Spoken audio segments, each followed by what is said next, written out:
after I talked to some Mormons about how God wants us to only have obedience that comes from a heart already forgiven for all of its sins, in other words, that we should only be obedient because we're forgiven, not in order to be forgiven. People ask me, so what's the purpose of life then?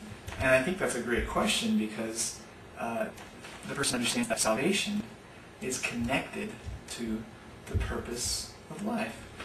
In Mormonism, the purpose of life, we were sent here to get a body and what? Prove ourselves worthy. So salvation in Mormonism is an extension of the purpose of life, which is to prove yourself worthy.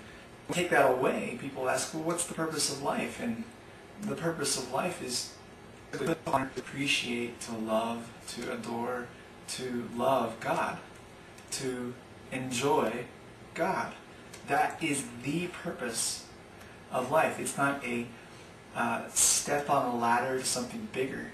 It's the top of the ladder. The saints will spend eternity in heaven, ever increasingly knowing more, enjoying more, loving more of God. And you just can't get to the top of the Mount Everest of the enjoyment of God. You'll always be climbing upward.